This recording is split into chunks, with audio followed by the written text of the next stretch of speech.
Aviso: este programa contém imagens de violência. Recomenda-se precaução. Zumbis. Você já os viu nos filmes. Os zumbis são os monstros mais assustadores da história. Mas há alguma verdade nessa história? Toda cultura cria sua própria versão de zumbis. Eles seriam reais? Várias doenças ao longo da história produziam os mesmos comportamentos dos zumbis. Então a possibilidade existe. Você nunca enfrentaria um zumbi. Enfrentaria milhões ou milhares. Como sobreviveria? O que faria no dia a dia? Destrói completamente. A espinha do zumbi se parte ao meio. Você está pronto para um ataque de zumbis? Zumbis, uma história viva.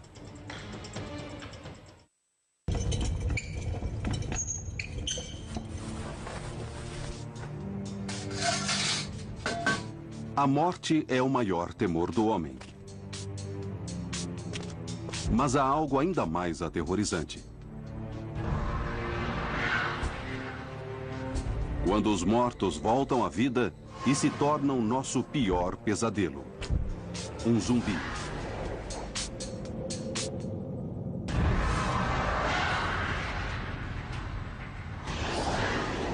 Todo tipo de característica humana some. Eles parecem humanos, mas não são quem costumavam ser. Eles são levados a comer carne humana e nunca ficam saciados. É como uma praga. Como se você fosse atacado por um enxame de insetos. Você está cercado por todos os lados e não há como escapar.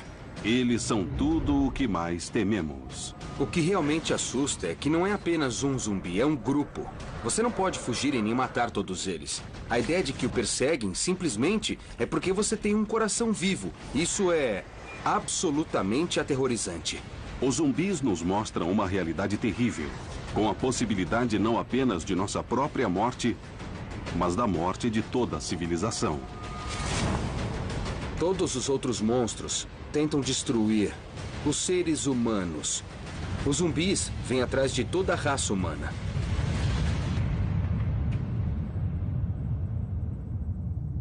Para entender os zumbis, é preciso saber de onde eles vêm. O zumbi moderno vem de um filme de 1968 do então desconhecido diretor americano George Romero, chamado A Noite dos Mortos-Vivos. O que George Romero fez foi reescrever o livro dos zumbis, transformando-os em criaturas apocalípticas. Ele queria um monstro que não tivesse uma definição. Então criou uma criatura que não tivesse uma explicação específica para a sua origem. A visão de Romero do fim da civilização com o apocalipse zumbi representava o medo dos americanos em 1968. O que começou como um filme de terror de baixo orçamento tornou-se um sucesso internacional. Hoje, os zumbis de Romero continuam a voltar da morte em números cada vez maiores. Mais da metade dos filmes de zumbis foram feitos após 11 de setembro de 2001. Eles estão crescendo no cinema, na literatura, nos videogames. Por toda parte tem zumbis. Faz parte da cultura pop. Mas Romero não inventou o zumbi. Essa criatura existe desde que o homem vive na Terra. Os zumbis apareceram pela primeira vez em uma das primeiras obras da literatura, a Epopeia de Gilgamesh. Numa das obras conhecidas mais antigas, a Epopeia de Gilgamesh, Ishtar diz: vou levantar os mortos e eles vão comer os vivos. Os mortos vão superar os vivos. Parece um apocalipse zumbi. A palavra zumbi significa cadáver reanimado e vem do voodoo haitiano, que tem suas raízes na África Ocidental. Historicamente, o zumbi está enraizado na religião voodoo. E é alguém cuja mente é controlada por outra pessoa. É como um escravo. O zumbi do voodoo que se originou na África e foi para o Haiti é muito diferente do zumbi de Romero. A palavra zumbi, tecnicamente, se refere ao zumbi tradicional do voodoo haitiano. Não tem nada a ver com o zumbi da cultura moderna, da horda viral, voraz e carnívora, que agora chamamos de zumbis. Mas várias outras grandes civilizações temiam criaturas que podiam voltar da morte, como os zumbis. Na China, os mortos-vivos são chamados Jiangxi. O Jiangshi é um monstro fascinante e terrível do folclore chinês. É um fantasma faminto que retorna para devorar os vivos. Esse fantasma volta para atacar não só os vivos, mas a própria família, como um castigo por não ter sido devidamente sepultado. Como muitas culturas, os chineses realizam rituais de sepultamento para garantir a passagem segura do morto para o outro mundo, para que este não volte e ameace os vivos. No sepultamento incorreto, o espírito não consegue seguir em frente. Ele permanece aqui atormentado, então procura se vingar daqueles que deveriam lhe dar um sepultamento decente. Como o nosso zumbi, o Jiangshi ataca os vivos de forma implacável e aterrorizante. É muito difícil detê-lo. Ele tem uma raiva justa a seu favor, por assim dizer. Enquanto o zumbi chinês volta para castigar os vivos, no folclore árabe, tornar-se um zumbi era a punição por se ter uma vida imoral. Esse zumbi era chamado de Ghoul. O Ghoul é um demônio feminino. Na maioria das vezes era um demônio de uma mulher. Era alguém que caíra em desgraça ou que vivera uma vida pecaminosa. Em algumas lendas mais antigas, o demônio era uma prostituta. Elas se escondiam no deserto e chamavam as pessoas como as sereias. Então voltavam ao seu estado natural, que era um monstro devorador horrível.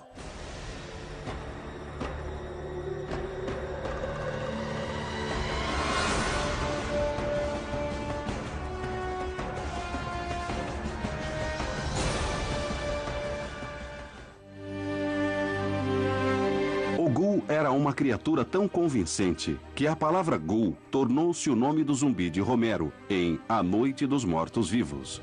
Mas o ancestral mais temível do zumbi veio da Escandinávia, um viking morto-vivo que tinha um apetite insaciável por carne humana, chamado Drogo. Os Drogors eram bem conhecidos na mitologia nórdica. Eram pessoas que voltavam da morte como máquinas implacáveis. E a única maneira de detê-los era atraí-los de volta ao chão de alguma forma. Eles mantinham um certo grau de inteligência, o que os tornava um pouco mais assustadores porque sabiam o que eram e se aproveitavam disso. A única coisa que poderia detê-lo seria um herói. E estamos falando de uma força sobre-humana. Então, um herói comum viraria um almoço para eles. O Drogor nórdico é o zumbi mais selvagem da história. Mas a criatura mais próxima de nosso zumbi moderno era o Retornado da Europa Ocidental. E o homem que documentou o Retornado foi um clérigo inglês do século XII chamado de William de Newburgh, o primeiro caçador de zumbi da história. Ele escreveu sobre espíritos que eram os mortos famintos que precisavam se alimentar dos vivos. Eles não deviam saber o motivo, nós não sabemos, mas William de Newburgh foi uma das primeiras pessoas a tentar entender a causa. Para William de Newburgh, os retornados não eram apenas uma lenda. Eram reais e queriam nos destruir. Ele escreveu: não seria fácil acreditar que cadáveres saem de seus túmulos, a menos que houvesse muitos casos confirmados por várias testemunhas. Na época, seus relatos foram importantes para a igreja porque eram uma tentativa de entender, identificar e eventualmente exterminar esses monstros que retornavam para atormentar os vivos. Ele queria saber se havia alguma forma de entender essa necessidade horrível, porque se eles entendessem, talvez pudessem combatê-la. Os retornados de William de Newburgh são parte de uma tradição de zumbis que abrange muitas civilizações ao longo de milhares de anos. Mas eles estão de volta e agora nos aterrorizam mais do que nunca. Na história, quando as sociedades enfrentavam uma ameaça desconhecida e não sabiam como lidar com aquilo, a ideia de que os mortos voltavam para atacar os vivos se tornou muito popular. Muitos acreditam que a civilização está mais perto do que nunca do colapso total. Sentimos que o fim do mundo está chegando. Há tantos elementos surgindo em diversas partes, esperando para destruir toda a sociedade. Tem a guerra mundial contra o terror, o aquecimento global e também tem um colapso financeiro global. Desastres naturais, furacões, derretimento das calotas polares, tsunamis. Temos conflitos políticos de todo tipo, incluindo o terrorismo. Chegou um ponto em que, quando ligamos a TV, tudo o que nós vemos pode ser muito desastroso. Mas a questão é, a ameaça de um apocalipse zumbi é mesmo real? A paranoia é o centro do nosso medo de zumbis. O fato de que qualquer pessoa, a qualquer hora, em qualquer lugar, pode ser o inimigo. Mesmo que os zumbis não existam, o medo é de certa forma um contágio social. Depois de um certo ponto, quase não importa se os zumbis existem.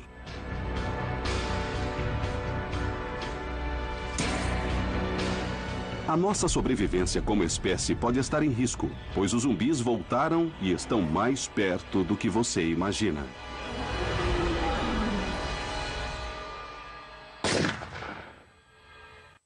Como combater um zumbi?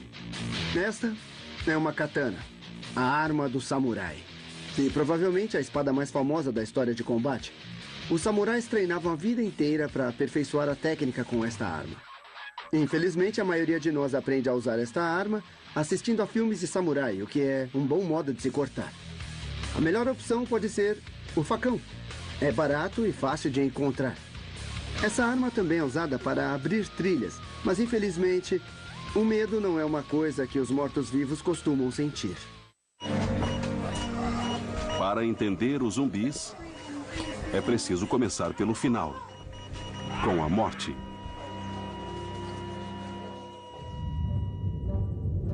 Porque a morte é o nosso maior temor. Mas tememos ainda mais que os mortos voltem.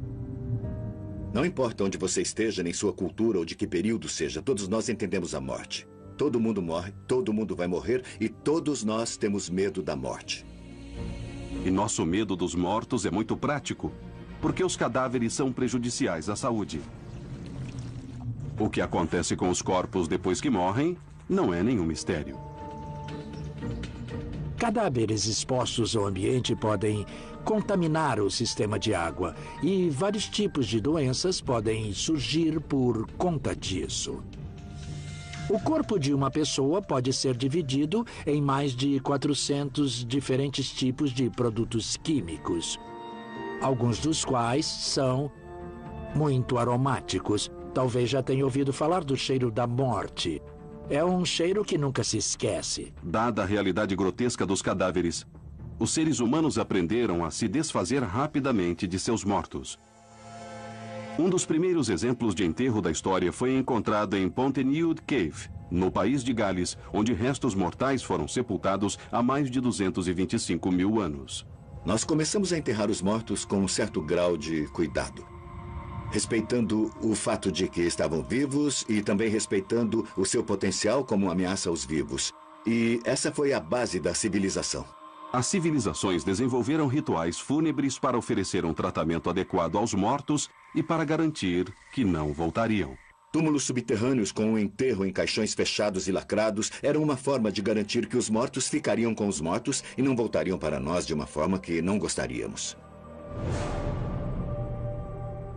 Em 2009, arqueólogos desenterraram na Irlanda os esqueletos de 2 homens que datam do século VIII. Mas eles não foram apenas enterrados. Foram encontrados com pedras em suas bocas. Arqueólogos especulam que tenham sido enterrados assim para impedi-los de se alimentar dos vivos. Em muitas crenças, costumavam colocar um tijolo na boca para evitar que o cadáver mordesse, pois impedi-lo de usar a sua principal arma era crucial. Ao longo da história, muitas culturas encararam seriamente a possibilidade dos mortos retornarem. Os gregos antigos acreditavam tanto que inventaram uma palavra para isso: machalismos. A antiga palavra grega machalismo significa mutilar o corpo para que ele não volte dos mortos. Às vezes removiam os órgãos internos, coração, fígado, cérebro, algo que impedia a função vital do corpo.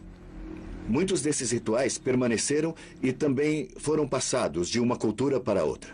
Os chineses temiam tantos os mortos-vivos que preferiam não se arriscar e amarravam todo o corpo durante a preparação para o enterro. Se um corpo fosse enterrado de acordo com o costume chinês, ele seria amarrado para que não pudesse se mover. E muitas vezes poderia ser preso ao próprio caixão. A ideia era trancá-lo no caixão que o acompanharia até o outro mundo.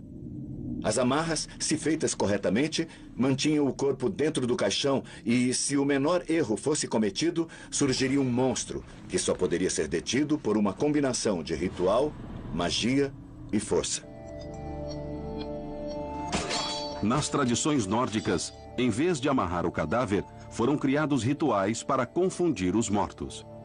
Os nórdicos tinham um ritual onde o corpo era retirado da casa com os pés para frente. Assim, o corpo não poderia olhar para trás e reconhecer a casa de onde saíra. Tiravam o cadáver por uma das portas da casa. Depois a selavam para que, se o cadáver voltasse da morte, não conseguisse reconhecer o caminho de volta porque a porta teria desaparecido. Confundir o cadáver pode parecer superstição medieval, mas a prática perdurou por séculos. Ao longo do século XIX e até o início do século XX, era muito comum na Europa e em partes das Américas que as pessoas retirassem o morto de casa com os pés na frente, para não correr o risco de que a pessoa morta visse alguém dentro de casa e a chamasse para o submundo. Ainda hoje, muitos de nossos rituais funerários vêm da crença nos mortos-vivos, como o fato dos caixões serem parafusados. Não precisamos parafusar algo que vai ficar enterrado a 7 palmos. Mas fazemos isso mesmo assim. Há uma parte de nós que tem medo de algo sair. E queremos garantir que todos os rituais sejam cumpridos, para que nada fora do esperado aconteça. O tratamento adequado dos mortos sempre foi uma crença muito difundida. Quando não se trata os mortos com respeito, eles voltam para se vingar. Nós vemos isso lenda após lenda, com o Janshi, o Drogur, o Retornado, o Ghoul. Os mortos que foram injustiçados querem resolver isso nos atacando. Por que os mortos querem vingança? O que fizemos para merecer sua ira? Em muitas culturas, os mortos se sentiam infelizes por estarem mortos. Sabem que estão mortos, que a vida lhes é negada. Então voltam para perseguir os vivos pelo que eles têm. E que o monstro, o fantasma ou o Retornado não tem. A ideia de que os mortos podem querer se vingar dos vivos remonta a milhares de anos. As pessoas acreditavam que havia mortes boas e ruins. Uma morte ruim impediria o morto de seguir em frente. Uma morte boa abriria a porta para o outro mundo. Uma morte ruim fecharia essa porta e o prenderia aqui. Essa é a base de muitas crenças em monstros, principalmente em zumbis, de que a morte ruim faz com que o espírito permaneça aqui, irritado e vingativo. O que torna uma morte ruim? Um final terrível, o tipo errado de sepultamento ou uma vida pecaminosa. Se há alguma coisa que muda a vida dessa pessoa ou a morte dessa pessoa, ela fica então presa à terra e é movida por uma fome insaciável. Atualmente, a maioria das pessoas não espera que cadáveres saiam da sepultura, mas uma das maiores religiões do mundo se baseia nessa ideia. Até hoje, os cristãos, em sua maioria, vão à igreja aos domingos e rezam o credo niceno ou credo apostólico, que afirma que ansiamos pela ressurreição dos mortos. Mas a ressurreição seria uma história de mortos-vivos? A ressurreição de Cristo simboliza a volta do mundo dos mortos de forma positiva. Pode-se dizer até que ele é o anti-zumbi. Ele volta do mundo dos mortos para trazer a vida. O ponto central do cristianismo é ressuscitar os mortos, mas para lhes dar a vida eterna. Enquanto o zumbi está lá para devorar os amigos, os parentes e os vizinhos. O zumbi é um paradigma perfeito de como seria a vida no inferno. Cristo oferece uma forma de sair do inferno e concede uma oportunidade de existir como um não-zumbi. A vida livre de pecado seria o segredo para evitar os mortos-vivos?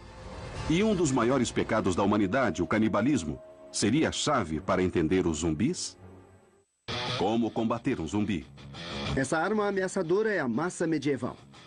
Se você já usou uma vara ou um bastão, pode usar essa arma. Uma versão improvisada da massa medieval é o simples pé de cabra. Não é só um objeto para te ajudar a sobreviver a ataques, mas também para enfrentar os mortos-vivos.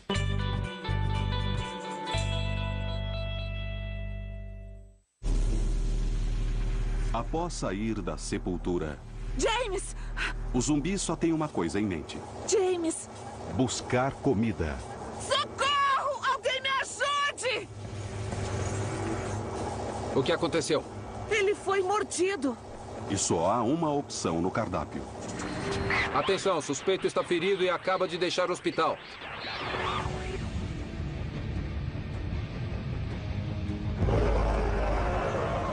Muitos escritores, inclusive eu, tentaram entender por que um zumbi precisa comer. Minha opinião é que ele precisa comer para continuar ativo. Isso lhe daria proteína e um pouco de energia. Mas há outra suposição de que o zumbi come porque está tentando destruir a vida. O zumbi moderno persegue os vivos para comê-los. O que permanece um mistério é por que a missão dos zumbis é caçar os seres humanos e devorar sua carne. Os zumbis estão sempre com fome. Essa é a característica típica do zumbi moderno. Eles não se cansam de comer. Não sabemos por que querem a nossa carne, mas os mortos que comem carne surgiram de um dos tabus mais fortes que existem: o nosso medo de humanos que comem humanos. O canibalismo é um problema para nós como pessoas, em parte porque é nojento e em parte porque nós temos medo e também pela ligação com as coisas sombrias que temos. Temos um medo primitivo de virarmos alimento. Independente da época em que vivemos, sempre houve a crença de que, não importa o que façamos, não devemos comer pessoas.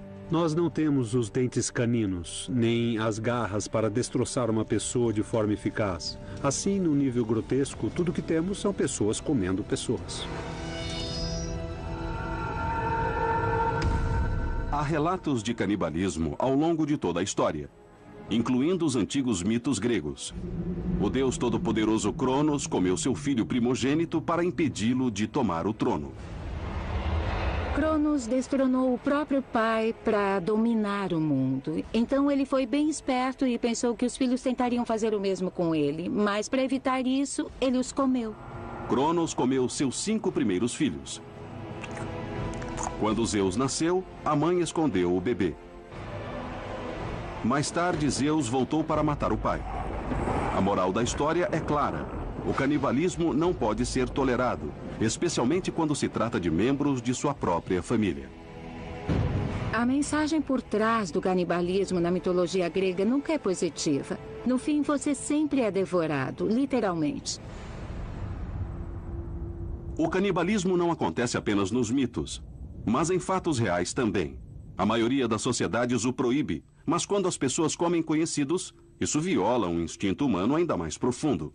Um dos episódios mais obscuros da história americana está ligado ao canibalismo. O destino sangrento do grupo de Donner provou que circunstâncias extremas podem transformar qualquer pessoa em um canibal. O grupo de Donner fez a pior viagem do mundo. Eles começaram em 1846 e se dirigiram para a Califórnia. O comboio de 85 colonos começou a atravessar as montanhas da Serra Nevada. Eles ficaram presos lá durante o inverno. Como não podiam sair, acabaram sucumbindo à fome. Metade do grupo morreu, mas a outra metade recorreu a uma desesperada tática de sobrevivência: comer os mortos. Alimentados pelos companheiros de viagem, 48 colonos escaparam das montanhas, mas quando voltaram para casa, foram recriminados pelo que fizeram. Depois que voltaram, um estigma acompanhou esses sobreviventes. Quem come carne humana uma vez, volta a comer de novo. O grupo de Donner chocou o país, mostrando que quando a sobrevivência está em jogo, as regras da sociedade desaparecem. Quando se quebra um tabu dentro de um grupo, você se torna um proscrito. Não importa se você vai ser punido pelo Estado. Em algumas sociedades, você simplesmente deixa de existir. Em tempos de fome, não queremos que as pessoas ataquem umas às outras. Quando as pessoas estão com fome, comem qualquer coisa. Mas a sobrevivência não é a única causa do canibalismo. No século XIX, no Canadá, havia algo ainda mais sinistro. 1879, Alberta, Canadá. Depois de um inverno longo e brutal, trabalhadores de uma missão católica foram surpreendidos pelo aparecimento de um caçador nativo chamado Swift Hunter. Ele alegou que a família havia morrido de fome, mas a polícia logo descobriu a verdade. O caçador matara e comera a esposa, os 6 filhos, a mãe e o irmão. Ao ser descoberto, Swift Hunter disse que havia sido possuído por um espírito chamado Wendigo. O Índigo era o espírito que dominava aquele que comia outras pessoas. Então você teria que continuar a comer humanos para sobreviver. A fome que o controlava o faria pensar apenas numa coisa: comer carne humana. Após Swift Runner ser enforcado por seus crimes, vários casos de possessão canibal foram relatados em toda a região. Os canadenses começaram a temer o Wendigo, uma criatura terrível que poderia acordar o zumbi que havia nas pessoas. Essa doença agora é conhecida como psicose Wendigo, que vem do folclore nativo americano. Não havia como deter o doente, ele continuaria a comer carne humana para sobreviver. Seria uma obsessão, como se fosse um zumbi e não tivesse mais controle sobre seus atos. Mais recentemente, outro homem movido pela fome de carne humana deu vida ao terror dos zumbis. Em 1991, o canibal mais famoso dos Estados Unidos, Jeffrey Dahmer, disse aos investigadores que matara e comera suas vítimas porque não queria que elas saíssem. Jeffrey Dahmer queria o controle total sobre a pessoa, ela viva ou morta. E o canibalismo de partes do corpo é um sinal de poder completo sobre uma pessoa. Em sua busca pelo controle total de suas vítimas, Jeffrey não só as comeu, mas tentou transformá-las em zumbis. Jeffrey seduzia os homens e os levava para casa. Depois ele furava seus crânios e jogava ácido lá dentro. O que ele estava tentando fazer era criar um zumbi. Criar alguém cuja mente ainda podia funcionar, mantendo as pessoas vivas, mas sem que tivessem nenhum poder de decisão. O fascínio de Jeffrey Dahmer vem de nosso medo do canibalismo, a maior das depravações. Mas comer humanos nem sempre foi um tabu. Sempre houveram exemplos de canibalismo na pré-história. Algumas culturas acreditam que não há melhor maneira de honrar o inimigo do que comer o seu coração. Outras culturas acreditam que não há melhor maneira de amaldiçoar o inimigo do que digerir o seu coração. O canibalismo é um fenômeno global, não é necessariamente um ato de maldade. Às vezes, as pessoas acreditam que é a forma de obter o poder, o conhecimento e também a linhagem da família do morto. Até hoje, o canibalismo ritual ainda ocorre em áreas isoladas de Papua Nova Guiné. Uma tradição envolve comer o cérebro de parentes falecidos.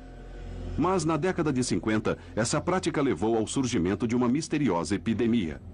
Certas tribos que praticavam o canibalismo desenvolveram uma doença chamada curo, que fazia com que bolsas de ar esponjosas se formassem no cérebro. As pessoas ficavam cada vez mais confusas, delirantes, às vezes perdiam a noção de realidade. Tudo isso parece corresponder aos zumbis que vemos hoje no cinema. Essa doença era chamada de curo. Mais tarde, descobriu-se que a doença era causada pela ingestão de cérebros infectados com prions. O prion é um agente infeccioso assustador. Quando atinge o cérebro, o transforma num queijo suíço. É aterrorizante porque não entendemos muito bem como funciona. O prion é um agente infeccioso diferente de tudo que se conhece. O prion mais famoso é o da doença da vaca louca, que contamina os humanos quando a vítima consome carne infectada, deixando-a em estado parecido com o dos zumbis. O cérebro devastado pela doença da vaca louca tem alguns elementos de um cérebro de zumbi. A pessoa sofre de mioclonia e acaba se tornando atáxica, ou seja, incapaz de andar tão bem. Ela também se torna cada vez mais confusa, talvez delirante. Se pensarmos nos contágios que poderiam nos transformar num zumbi, os prions estariam no topo da lista. As pessoas podem ser infectadas por prions, que produzem sintomas que fazem suas vítimas parecerem zumbis. Mas os prions poderiam desencadear um surto de zumbis?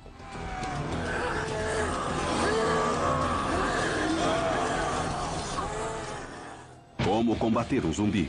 Um machado de batalha. É comum em toda a Europa, especialmente na época dos vikings. Infelizmente, a maioria de nós não é grande e forte como um viking.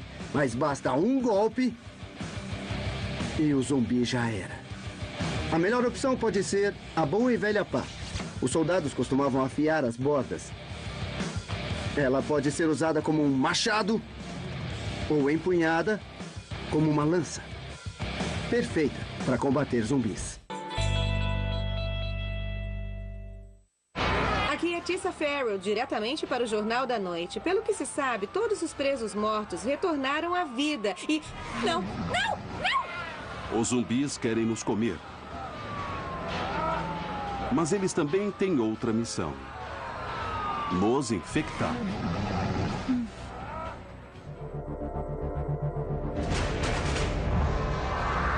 O zumbi é criado por uma doença e tem um único objetivo biológico, que é espalhar o seu vírus ao morder e consumir seres humanos. O propósito, o objetivo do zumbi é criar mais zumbis. Sair e infectar outras pessoas. É para isso que existem. Se espalha de pessoa para pessoa bem depressa. Às vezes, uma mordida já transmite. Então, é passado através da saliva. Às vezes, é especificamente o sangue do zumbi, mas sempre se espalha rapidamente, como uma doença ou uma praga. O surto de zumbis é fatal e incurável. Ataca indiscriminadamente e é o que mais tememos nessa doença. A doença caça sem distinção. Vai atacá-lo, independente de quem você seja, e nada vai detê-lo. Os filmes de zumbi jogam com esse medo, a ideia de que pode atacar qualquer um. Mesmo se tentarmos combater, se espalha. Porque se você matar uma pessoa infectada, ela volta como um zumbi. É uma ameaça crescente que não nos permite elaborar uma resposta adequada. Um apocalipse zumbi é terrível, não só porque é mortal para nós como indivíduos. O mais assustador é o que pode acontecer com a sociedade quando enfrentar a aniquilação total. Isso joga com a ideia de vizinho contra vizinho, de que não podemos confiar nas pessoas que nos cercam. Sua filha pode ser transformada em um zumbi a qualquer momento, ou te atacar para se salvar durante um grande surto de zumbis. Os aspectos psicológicos do surto de zumbis podem ser mais prejudiciais do que os efeitos do contágio direto. Você lutaria contra algo que parece ser seu parente, mas que não é mais. Essa pessoa seria apenas uma manifestação ambulante do vírus e, por não ser tratável, precisaria matá-la. As pragas destroem os laços da sociedade e reduzem nossa humanidade. Não apenas matam pessoas, mas derrubam civilizações. O assustador nas pragas não é só que nos matam, mas somos impotentes contra elas. As pragas causam pânico, todo mundo vira um contra o outro. Você não pode confiar em ninguém quando a base da sociedade se desmorona.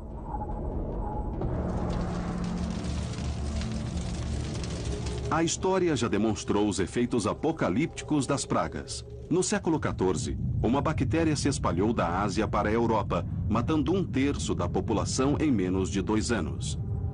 Batizada de peste negra, mais tarde foi conhecida como a peste bubônica. As estimativas na Europa eram de 25% a 35% da população. Pesquisas mais recentes falam de 40%, 45% até 50%. A mortalidade demográfica foi imensa. Para os sobreviventes, a morte por peste negra parecia o apocalipse. Se definirmos o apocalipse como um evento terrível, algo que destrói a sociedade e os componentes básicos da infraestrutura social, como lei, ordem, governo, os sobreviventes veriam basicamente um cenário apocalíptico. Sem uma explicação científica, ninguém sabia por que as pessoas estavam morrendo e não havia cura. Todos estavam impotentes para impedir a própria morte. Atravessou fronteiras, mudou-se de país para país e era quase impossível de deter. Os sobreviventes tentaram explicar a devastação como um castigo divino. As pessoas tinham todo tipo de teoria sobre o que causava a peste negra. E tudo girava em torno do sobrenatural. E como era uma sociedade bastante religiosa, devia ser a ira de Deus.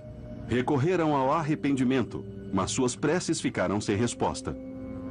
No ano 1400, a população mundial diminuíra em 100 milhões.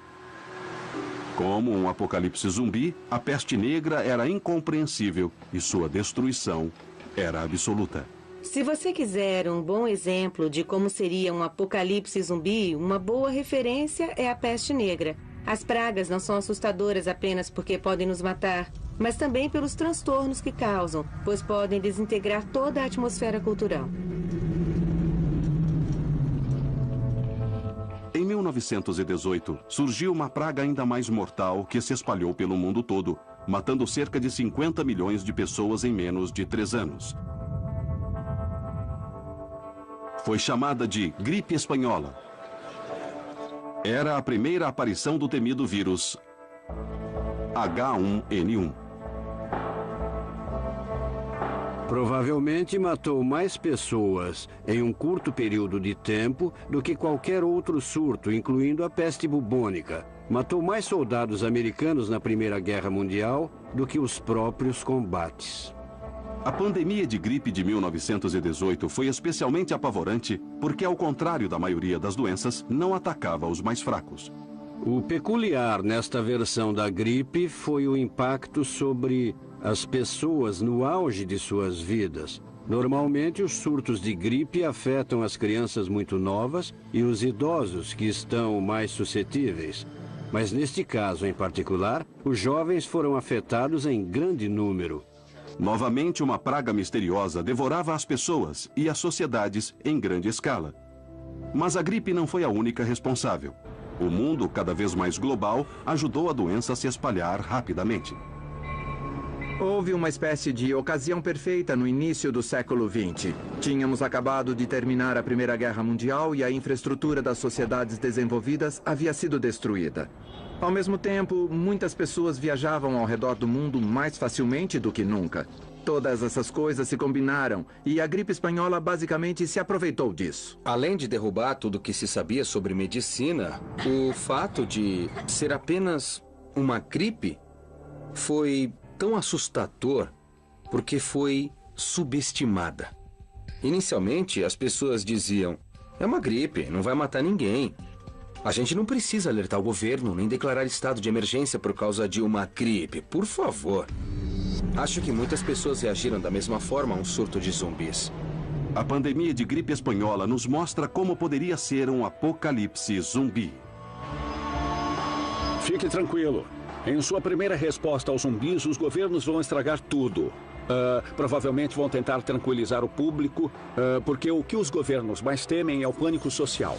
Assim que deixarmos de acreditar nas instituições governamentais, a confiança do público vai diminuir e cenários pós-apocalípticos começarão a aparecer possíveis. Como em um apocalipse zumbi, a gripe espanhola devastou populações inteiras, porque as pessoas não podiam imaginar nem enfrentar a possibilidade de extinção.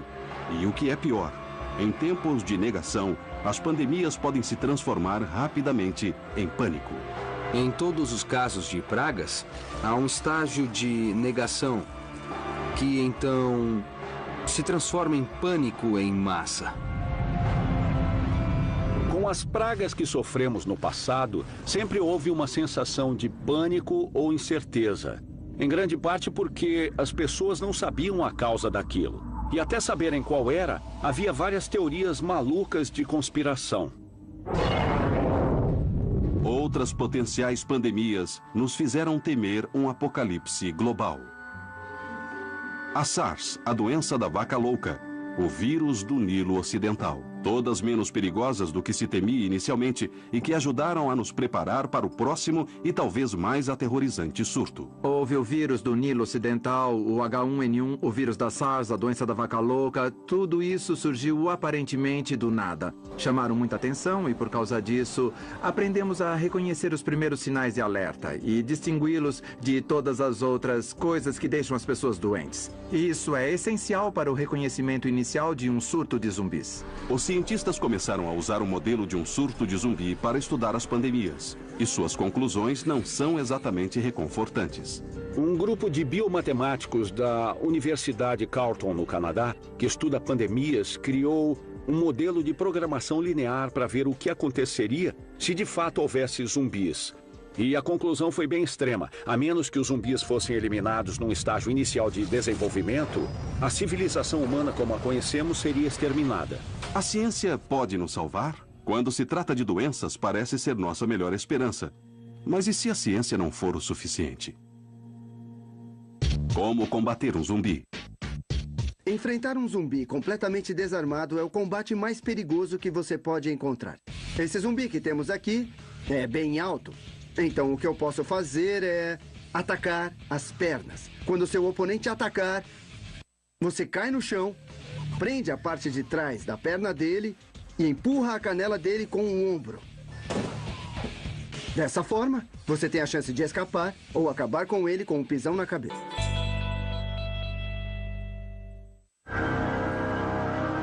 Um zumbi é fácil de ser derrotado. O problema é que raramente estão sozinhos. Eles se movem em hordas.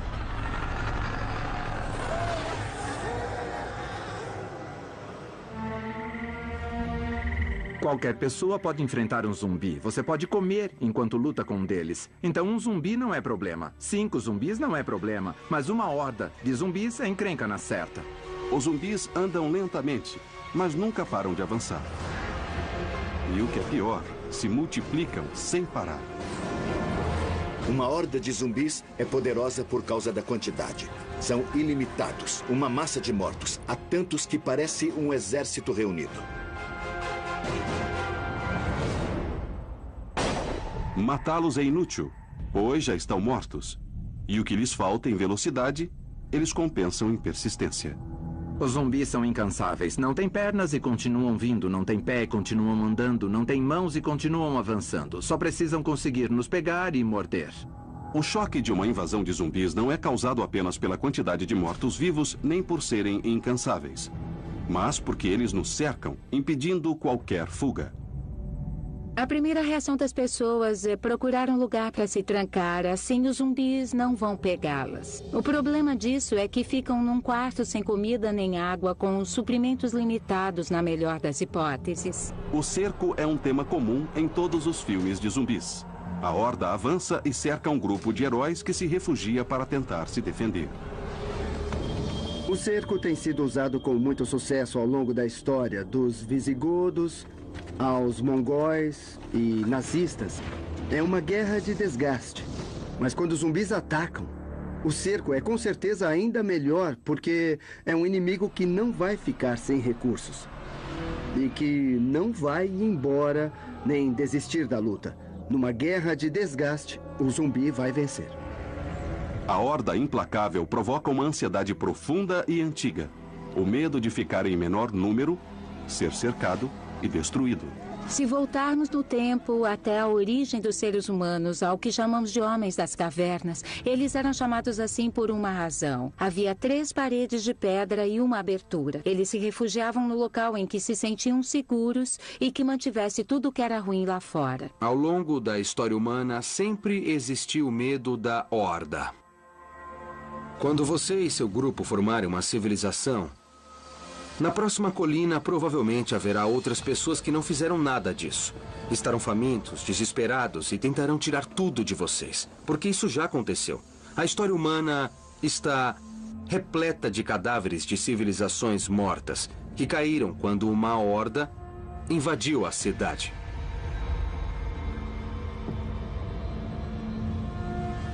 Um dos exemplos mais famosos de uma horda destrutiva surgiu em Roma no século V. Por quase 1000 anos, Roma foi o centro do império mais poderoso da Terra. Mas, de repente, os visigodos surgiram do norte. Era uma tribo selvagem que invadiu a cidade incansavelmente.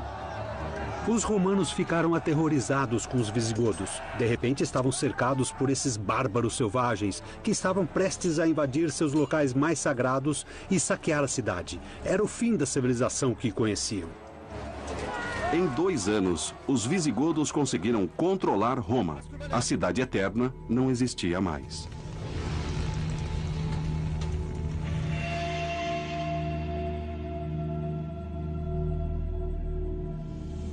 800 anos depois, a horda mais famosa da história cruzou a Ásia Central, destruindo tudo o que havia em seu caminho.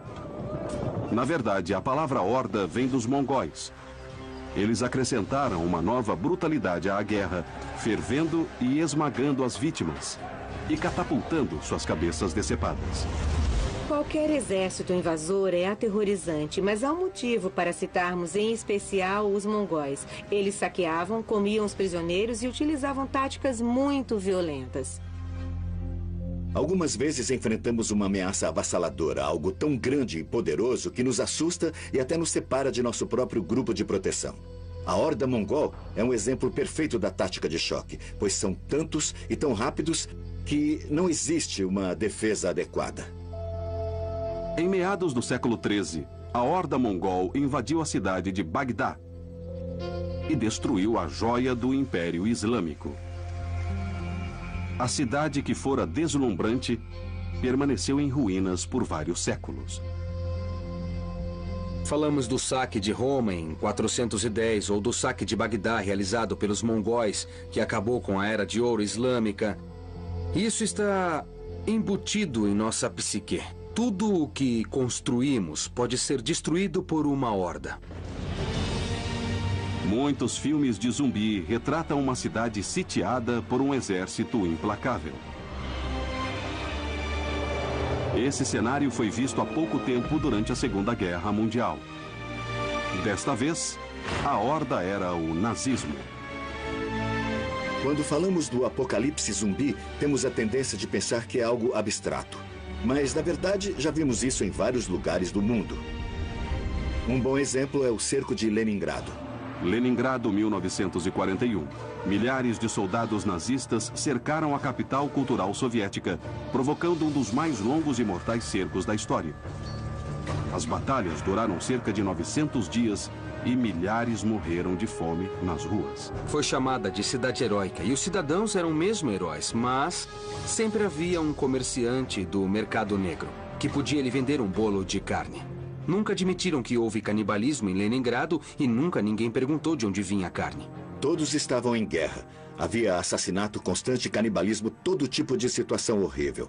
Era uma guerra absoluta e completa. Quem vivia naquela época acreditava que era o fim do mundo. Acho que a Segunda Guerra Mundial no Oriente se parecia mais com uma guerra de zumbis do que com a Segunda Guerra Mundial no Ocidente. De repente, os russos viram os tanques invadirem seus campos de trigo. E não houve negociação. Churchill chamava os nazistas de bárbaros mecanizados. A palavra bárbaros para muitos significa que não há bom senso. E isso é absolutamente aterrorizante para as pessoas. Hitler é um monstro de maldade. Insaciável na sua sede de sangue e pilhagem.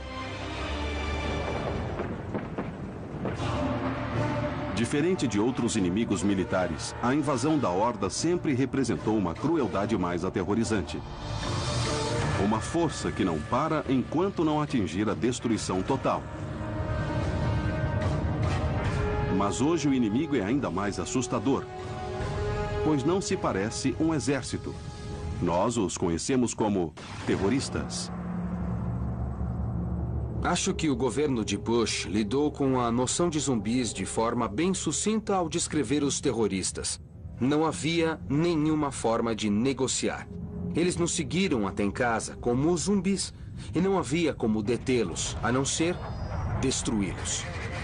A guerra ao terror nos coloca diante de um inimigo implacável, sem rosto, que não é sensato nem tem medo da morte.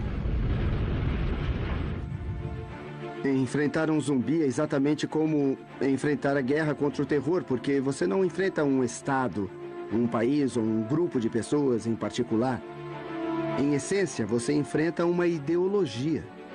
É uma ameaça que pode estar nas ruas de qualquer cidade, em qualquer cidade de qualquer país. Ainda estamos na guerra ao terror, mas isso nos prepara para o apocalipse zumbi? Quanto mais forte a nossa cultura fica, mais poderosos somos e mais acreditamos que não há nada grande o suficiente para nos destruir. Uma horda de zumbis poderia muito bem fazer isso. E quando nos dermos conta de que eles existem mesmo, só de vê-los nós ficaríamos tão chocados que nosso espírito ficaria abalado e desistiríamos ali mesmo. Ao contrário dos exércitos, o cerco de zumbis não viria só de outro país. Poderia começar dentro de sua própria comunidade, até mesmo em sua própria casa. Mas o mais assustador é que o zumbi pode ser um monstro criado por nós.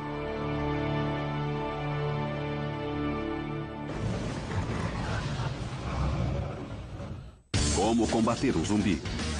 A lança é uma das armas mais antigas da história. As primeiras versões eram uma vara com uma ponta afiada. Usá-la requer um impulso bem preciso, o que pode ser difícil ao combater zumbis. Outra ferramenta eficaz de longo alcance é o raspador de gelo. Pode ser uma arma extremamente eficaz no combate a zumbis. É grande e com lâminas lisas que podem ser usadas para golpear. E se quebra o gelo de um inverno rigoroso, pode fazer o mesmo com o crânio de um zumbi. Olha para isso, ele tá todo furado e continua vivinho da Silva. Zumbis voltam dos mortos, comem carne humana, se espalham como um vírus e invadem como um exército implacável. Mas o mais terrível de tudo é que nós os criamos.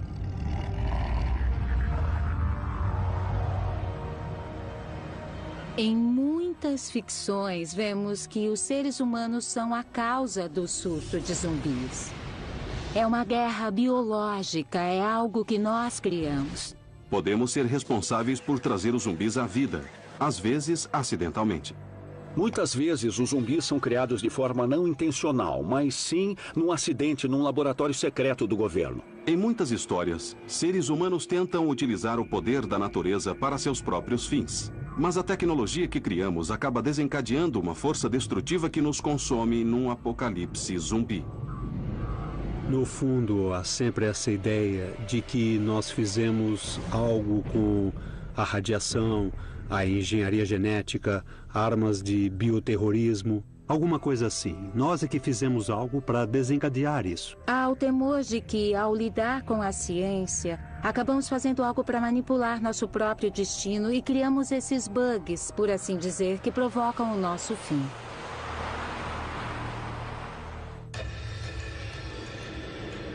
O medo do poder destrutivo da nossa tecnologia é antigo.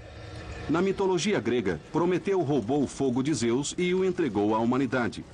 Como castigo, Zeus enviou Pandora, que abriu uma caixa e liberou todos os males que existem no mundo.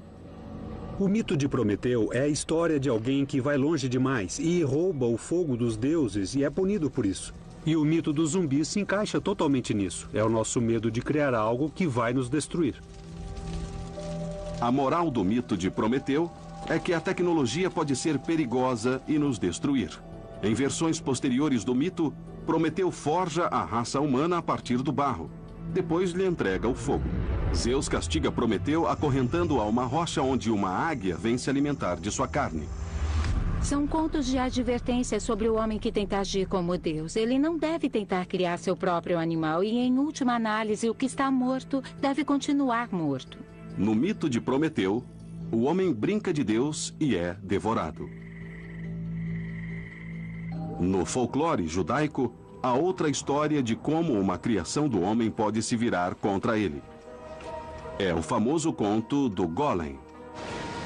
Na tradição judaica, eles têm a história do Golem, que recebeu a vida de um rabino de Praga no século XVI para proteger os judeus da perseguição. Mas ele foge do controle e se torna um monstro poderoso e implacável. O Golem se torna cada vez mais violento, matando judeus e não-judeus, até que finalmente se volta contra seu criador. O Golem enlouquece e cabe ao Criador prendê-lo e decidir como ele pode ser destruído. O rabino foi forçado a matar o Golem, removendo o amuleto que dera vida à criatura. O Golem é um conto perfeito do porquê não devemos tentar brincar de Deus. É um conto clássico de advertência. Nós não sabemos o bastante sobre o universo, mas achamos que sim. E esse excesso de confiança se volta contra nós.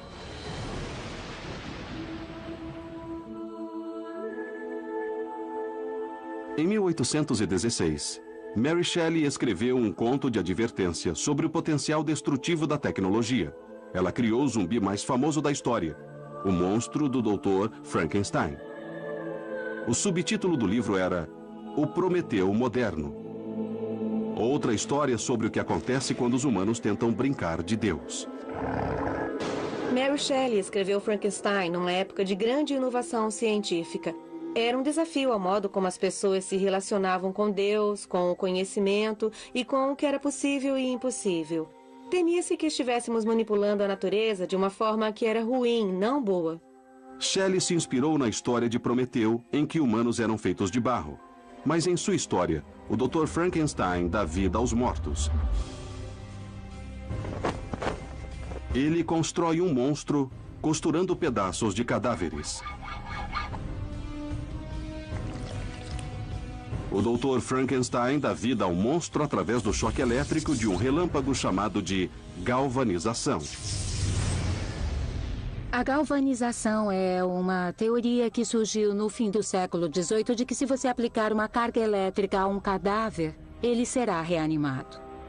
No início do século XIX, um cientista italiano chamado Giovanni Aldini usou essa técnica para tentar reanimar os cadáveres de criminosos executados. Os experimentos de Aldini produziram contrações musculares, espasmos faciais e reações no coração de um cadáver. Os jornais de Londres relataram erroneamente que um condenado chamado George Forrester voltara à vida. A história de que George Forrester foi eletrificado até voltar dos mortos foi uma das principais influências sobre Mary Shelley ao escrever Frankenstein. Em Frankenstein, acho que Mary Shelley fez um grande comentário sobre a tecnologia estar à nossa frente. E, à medida que descobríamos novas tecnologias, não deveríamos brincar de Deus. Devíamos aceitar a morte como um fim. Quando Mary Shelley escreveu Frankenstein, as pessoas temiam que a ciência e a tecnologia pudessem destruir um antigo estilo de vida. Mas em 1968, quando Jorge Romero gravou A Noite dos Mortos-Vivos, as pessoas temiam que a tecnologia pudesse destruir toda forma de vida. A Noite dos Mortos-Vivos saiu em 1968, no auge da Guerra Fria. Era bem possível que a raça humana se aproximasse da destruição nuclear. No filme de Romero, a origem dos zumbis é vaga, mas o filme sugere que está relacionada a um satélite da NASA que emitia radiação. Os zumbis de Romero invocaram um antigo temor, de que a tecnologia que desenvolvemos para controlar o mundo, na verdade nos controla. As armas biológicas são o Frankenstein atual. Um agente patogênico não precisa de tanques. É pequeno, fácil de ser transportado, é o tipo de arma que um grupo terrorista escolheria porque não se pode enviar um exército grande o suficiente para enfrentar os Estados Unidos. Portanto, seu exército seriam os vírus, bactérias, prions, algo pequeno e que pudesse ser usado para gerar danos ilimitados. A guerra biológica tem um passado antigo. Em 1346, um exército mongol cercou o posto avançado genovês de Kaffa, na península da Crimeia. Em vez de poder de fogo, os mongóis atacaram com cadáveres. Seus exércitos foram atingidos pela peste e, então, lançaram os cadáveres em Kaffa para espalhar a doença. E foi aí, então, que as pessoas de dentro da cidade começaram a partir. Esse é o primeiro exemplo de uma guerra biológica sendo usada em combate. Os sobreviventes que fugiram de Kaffa espalharam a peste pela Europa. Hoje, os cientistas aprenderam a fabricar vírus e transformá-los em armas. Em 2001, pacotes do vírus mortal Anthrax foram enviados a diversos alvos nos Estados Unidos, matando 5 pessoas e infectando outras 17. Pense no que aconteceu em 2001, nos Estados Unidos, quando houve ataques com o Anthrax, logo após o 11 de setembro. De certa forma, os ataques com Anthrax geraram muito mais pânico do que os ataques terroristas iniciais. A ameaça de Anthrax foi estranhamente similar aos horrores de um apocalipse zumbi. O Anthrax mata, em parte, corroendo a carne humana. E no caso dos ataques de 2001, investigadores chegaram à fonte do Anthrax, um laboratório americano de armas biológicas. Mais uma vez, aqueles que brincavam com fogo se queimaram. O medo é que algo seja desenvolvido e que possa afetar toda a população de uma forma muito ruim. E que seja liberado propositalmente ou não. E se isso acontecer, quais seriam as ramificações? Então, como é guardado o que está sendo desenvolvido? Os temores de um apocalipse zumbi muitas vezes envolvem a ameaça do bioterrorismo. Houve muita discussão na mídia e entre os militares sobre se um vírus zumbi poderia ser transformado em arma. A resposta é sim.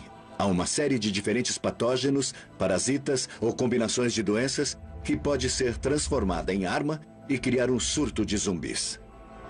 Um surto de zumbis é realmente possível? Não há dúvida de que temos a tecnologia, mas ela serviria para nos salvar ou nos destruir?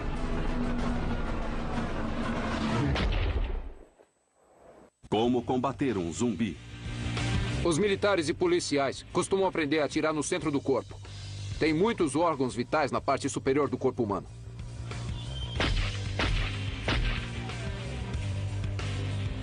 Mas um zumbi precisa de um tiro na cabeça para apagar de uma vez.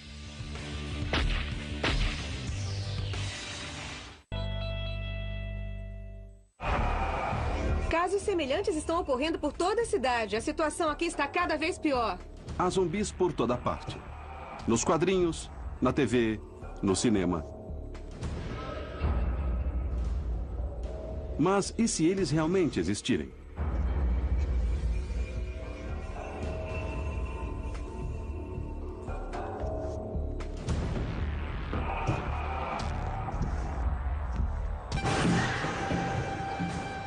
Há pessoas que acreditam nessa hipótese. O ex-vice-presidente Richard Cheney falou sobre o problema de 1%. Se houver 1% de chance de que a Al-Qaeda ataque os Estados Unidos, as consequências seriam tão graves que valeria a pena tomar qualquer medida de contra-ataque para evitar que isso acontecesse. Vamos admitir que a probabilidade de um ataque de zumbis seja muito menor, mas as consequências seriam tão graves que eu acho que deve haver o planejamento de políticas em vez de esperarmos pelo inevitável. Aqueles que se preparam para um apocalipse zumbi acreditam que é melhor se preparar para o pior, seja uma invasão de zumbis ou qualquer outra catástrofe. Eu tenho um kit contra zumbis. É um kit de sobrevivência. E não há nada ali que eu não precisaria num surto de zumbis. Tem até um pé de cabra. Não há nada no kit contra zumbis que não estaria num kit para desastres. A casa deve estar preparada com um suprimento de comida e água para pelo menos 3 dias. Se a casa onde você mora não é segura, é preciso ter um plano. Para sobreviver a um desastre, não basta estocar comida. Também é preciso aprender técnicas de sobrevivência. J.L. Bourne, um oficial da Marinha treinado em sobrevivência e autor de romances sobre zumbis, aplicou seu treinamento para a possibilidade de uma invasão de zumbis. A sobrevivência não depende só de armas, curativos, comida e uma caverna em algum lugar. Para aprender a sobreviver é preciso pensar no que vai enfrentar e que habilidades deve ter para sobreviver. Mas apenas as habilidades de sobrevivência não bastam. Sobrevivência não depende do melhor equipamento nem das melhores armas. A sobrevivência exige que você enfrente as dificuldades à frente. Como se preparar para sobreviver a um apocalipse zumbi? Algo que nunca enfrentamos antes.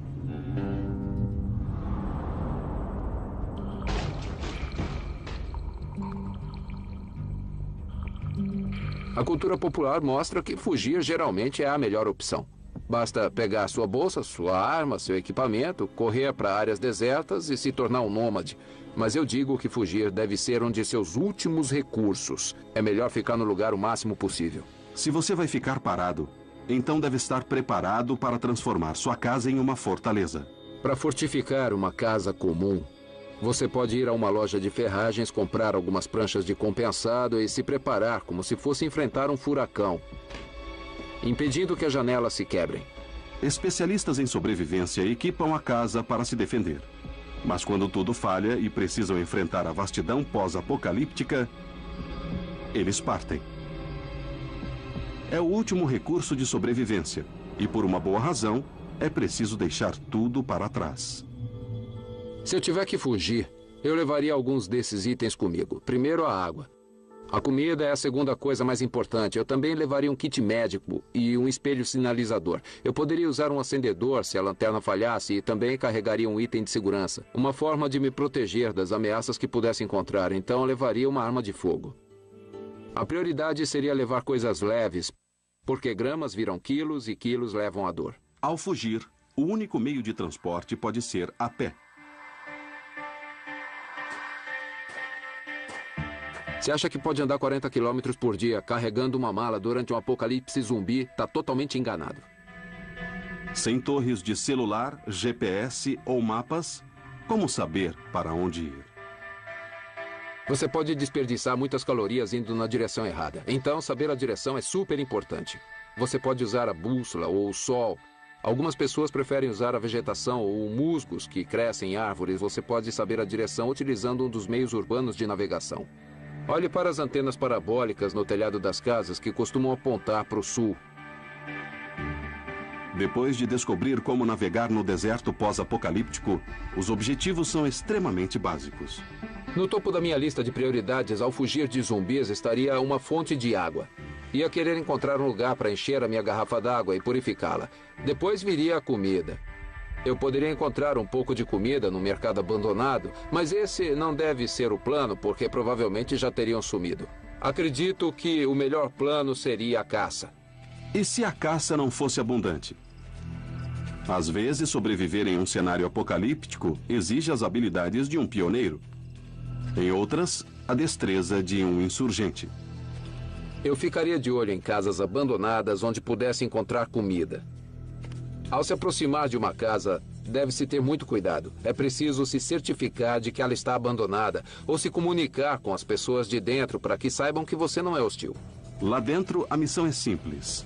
Encontrar os elementos básicos para a sobrevivência. Comida, água, abrigo e segurança. Essas são minhas prioridades. Procuraria coisas como sacos plásticos para poder fazer um alambique solar e recolher mais água. Também procuraria velas. Iria para a cozinha e o banheiro, onde poderia encontrar água sanitária para fazer a purificação da água. Mas comida e abrigo não são o suficiente para sobreviver. Há um problema maior. Os zumbis estariam à solta e viriam atrás de você. O que fazer para detê-los? Se houvesse um apocalipse, estaríamos diante de uma ameaça real. Não adiantaria dar saltos e chutes giratórios de ninja. É melhor fazer algo direto e prático. Se quebrar o joelho dele, o que pode conseguir com alguns chutes, o zumbi vai cair. Um zumbi que rasteja não é tão ameaçador quanto um zumbi que pode andar. Neutralizar um zumbi ajuda, mas a única forma de detê-lo é destruir seu cérebro. Os zumbis morrem com uma pancada na cabeça. Em todos os filmes que vemos, usam uma arma ou um martelo para acertá-los na cabeça. Qualquer objeto duro poderia servir. Eu prefiro uma arma resistente. A maioria das pessoas sabe como golpear com um objeto pesado, seja esse objeto um martelo, ou um galho de árvore, ou sei lá, uma arma mesmo, como uma massa. Alguns dizem que a opção mais prática seria uma arma multiuso. A arma que eu escolheria, provavelmente seria o facão.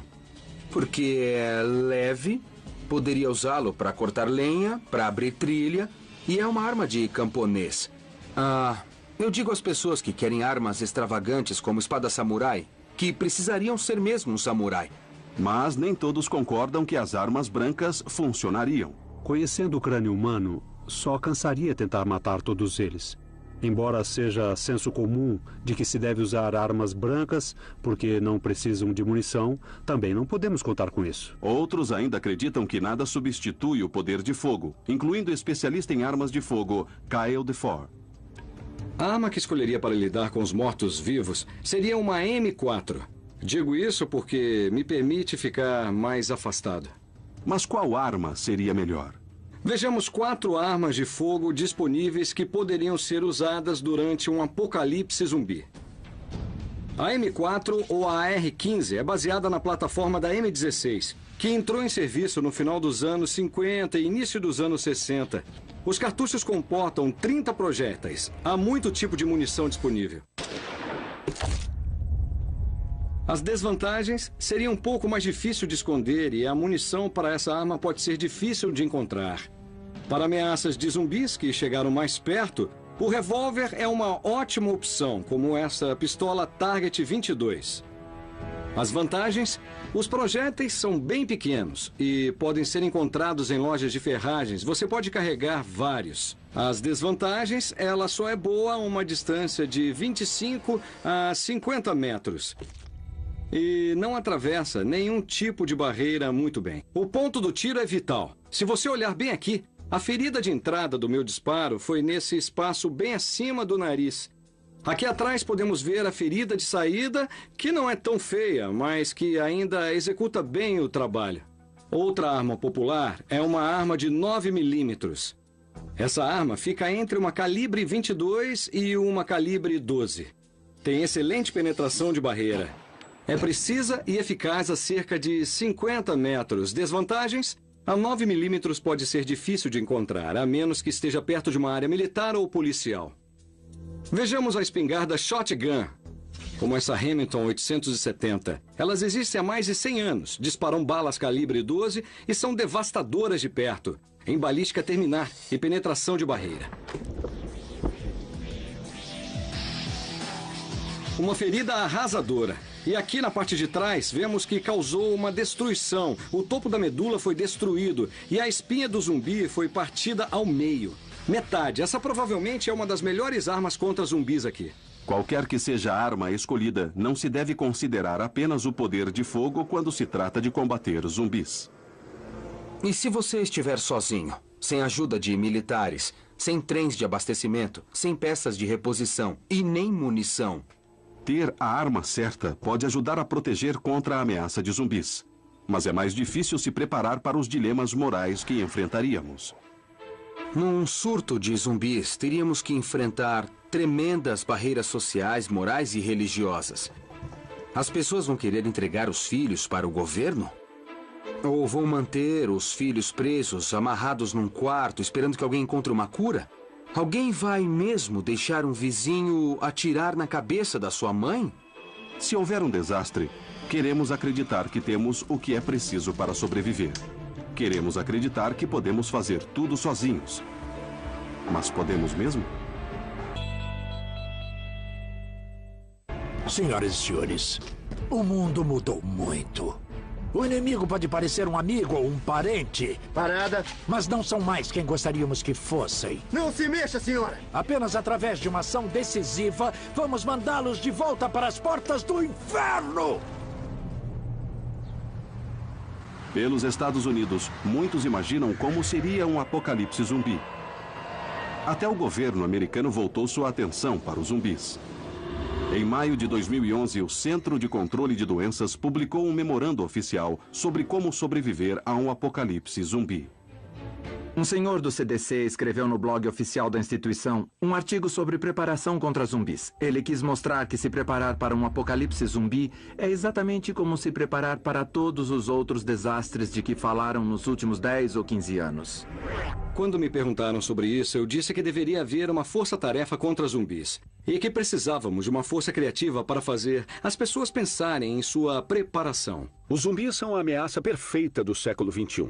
Se pensarmos nas ameaças mais comuns que enfrentamos, como pandemias, mudanças climáticas, ataques terroristas. E o zumbi se encaixa perfeitamente dentro dessas ameaças. Se um grupo de jovens começar a aprender sobre estocagem de alimentos e água e utilização de equipamento médico, não importa se vão enfrentar zumbis ou não, a questão é que estarão prontos. Um ataque de zumbis provocaria uma crise em uma escala inimaginável. Como seria uma invasão de zumbis? O apocalipse provavelmente começaria devagar. Alguns poucos médicos veriam as primeiras infecções. No apocalipse zumbi, qualquer hospital para onde as vítimas forem levadas será o marco zero. Os hospitais costumam passar por simulações de desastre. Num desses treinamentos, 20 funcionários atuaram como pacientes. E, embora o nosso hospital seja bem grande, tivemos que usar recursos do hospital todo para lidar com 20 pacientes. Imagine se tivéssemos que tratar milhares de pacientes. É um jogo de números que torna o apocalipse zumbi tão terrível e tão devastador para nós. Os primeiros socorristas teriam pouco tempo para reagir, pois os hospitais logo estariam sobrecarregados. A primeira linha de defesa num surto de zumbis é manter a cabeça no lugar. Digo isso no sentido literal e figurado, pois será algo inédito. Mas também fomos preparados nos últimos 10 anos por causa do surgimento de pandemias. Quando os primeiros infectados forem socorridos, os médicos vão encontrar sintomas incomuns. Talvez tentem tratar com medicamentos, mas não vão encarar como algo que precisa ser absolutamente detido. Os médicos não vão matar pacientes para impedi-los de infectar os outros. À medida que a infecção se espalhasse e a população sucumbisse ao vírus, a infraestrutura entraria em colapso. Não demoraria muito para a internet cair. A gente ficaria sem energia elétrica, gás, simplesmente porque não haveria pessoas suficientes para ocupar essas posições e manter a infraestrutura funcionando. A ordem social começaria a ruir. Assim que os governos caíssem, nós, como sociedade, tentaríamos manter uma ordem. Mas como não haveria uma figura central, diversos grupos de pessoas estariam lutando entre si pelo poder e viraria um caos. Com os sistemas de abastecimento interrompidos, encontrar comida e água seria uma luta de vida ou morte. Por causa da globalização, nós nos tornamos mais dependentes da entrega de produtos frescos no mesmo dia. O que vai acontecer quando os caminhões pararem de chegar? O que vai acontecer quando os navios pararem de navegar e os aviões não voarem mais? O assustador no apocalipse zumbi é que eles podem nos matar de diversas formas, sem precisar de contato físico nenhum. Podem nos matar de fome, desidratação ou com a doença. Como em qualquer desastre, a sobrevivência dependeria de uma boa comunicação. Seria preciso usar o que restou dos meios de comunicação para compartilhar informações com os sobreviventes. A primeira linha de defesa contra um surto de zumbi seria a nossa comunicação.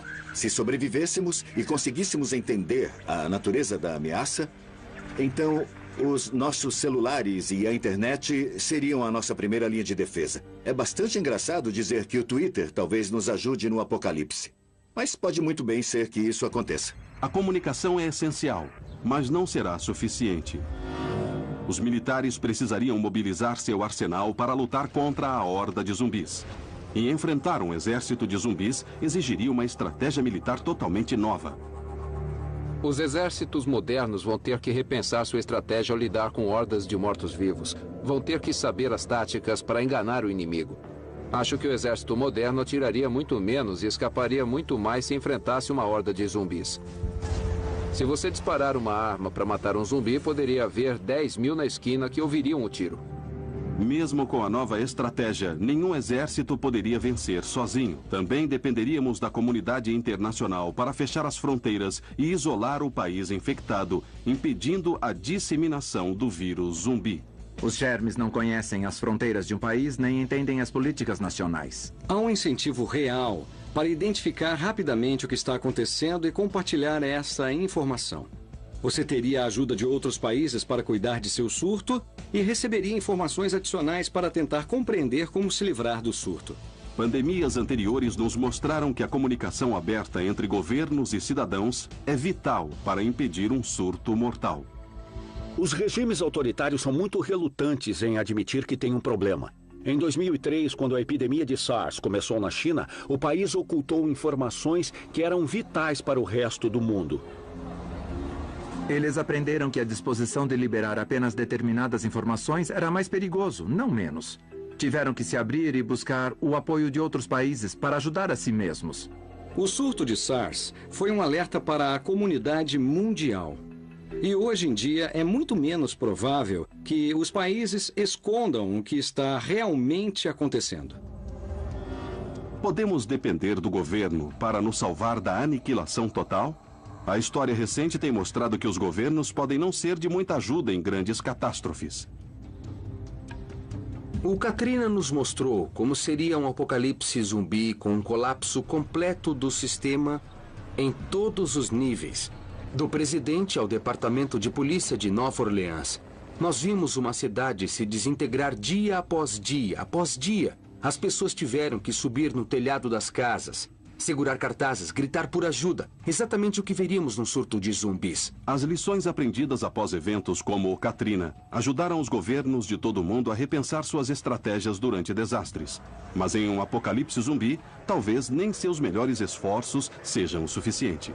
Há muita burocracia, inclusive na saúde pública e entre os socorristas. São todos treinados a seguir procedimentos operacionais padrão. E desenvolveram esses procedimentos como uma forma de rotinizar suas interações com o mundo exterior. Podemos dizer que os mortos-vivos não seriam um acontecimento padrão. Provavelmente lidariam com eles no início, mas não saberiam o que fazer. E, como resultado, cometeriam erros. As políticas burocráticas sobre esta questão seriam sangrentas em todos os sentidos.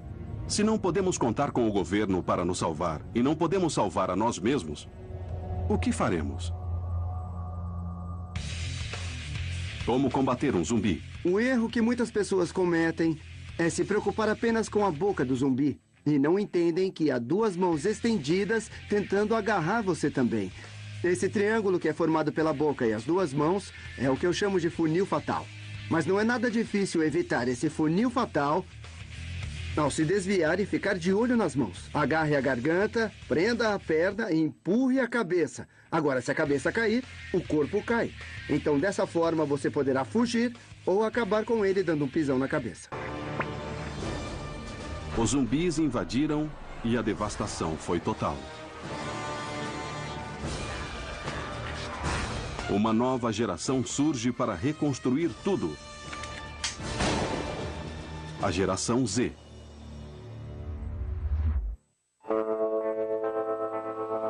As crianças que cresceriam após um surto de zumbis teriam muitas dificuldades e seriam bem mais resistentes. Seriam como os meus avós da Segunda Guerra Mundial, que até morrerem ainda reutilizavam sacos plásticos e colocavam água na garrafa de suco para fazê-la render mais. Quando comparamos as gerações e imaginamos como enfrentariam um apocalipse zumbi, lembramos da geração da Segunda Guerra Mundial. Eram pessoas muito fortes que haviam sobrevivido à depressão e a uma guerra difícil. À medida que a sociedade se recuperaria, como seria esse novo mundo? Depois de um apocalipse zumbi, a economia mudaria drasticamente, voltando ao escambo e à subsistência. Seríamos obrigados a produzir para consumir. E a aprender a fazer coisas com as próprias mãos seria muito importante. Indústrias de alta tecnologia desapareceriam, pois a sociedade pós-apocalíptica priorizaria as necessidades humanas mais básicas. Qualquer pessoa que não fosse capaz de contribuir na defesa ou na cadeia de abastecimento seria um cidadão secundário. As profissões mais valiosas seriam setores que realmente salvam vidas e alimentam as pessoas. Os médicos e os agricultores seriam essenciais. Os engenheiros e mecânicos para gerar eletricidade e utilizar a infraestrutura restante. Como estão as coisas aí? Ainda temos muito que fazer.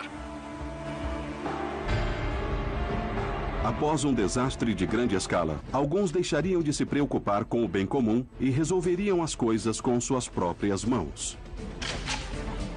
Em muitos filmes pós-apocalípticos, vemos a situação do lobo solitário, do cara que resiste com um arsenal de armas, sozinho contra o mundo. Nós temos ideias muito românticas. Quando chegar a hora, quero ver você plantar uma horta e colher sozinho. Os sobreviventes Rambo encarariam a situação com uma grande dose de testosterona, com armas e lança-chamas para abrir caminho. Depois viriam os verdadeiros sobreviventes que sabem como purificar a água, como plantar o seu próprio alimento, como cuidar de seus filhos quando ficarem doentes, que plantas comer, e essas pessoas durariam muito mais do que os aspirantes a Rambo. A maioria concorda que a sobrevivência a longo prazo dependeria da cooperação para reconstruir a sociedade que os zumbis teriam destruído. Um indivíduo não pode reconstruir uma civilização. Nós, como uma espécie, sobrevivemos e triunfamos porque aprendemos a trabalhar juntos. E neste país, a noção de trabalho em conjunto se tornou um tabu. Mas a verdade é que na crise, as pessoas precisam se unir, negociar e formar uma espécie de sociedade de proteção mútua. Comunidades se formam facilmente quando todos compartilham algo em comum: a necessidade de sobreviver. Mas quando a ameaça imediata é superada, encontrar um propósito comum torna-se mais difícil. No início, todos se juntariam e correriam para algum lugar ou então ficariam fechados. Mas quando chegasse a hora de esperar, é que surgiriam os vários tipos de personalidade. Cada grupo precisaria de um líder carismático para sobreviver.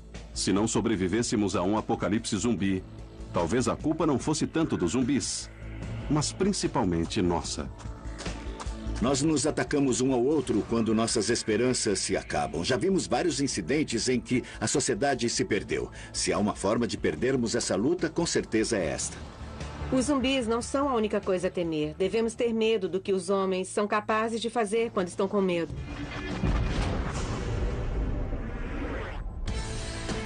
Se a natureza humana é muitas vezes o nosso pior inimigo, não há nada que possamos fazer para impedir nossa autodestruição?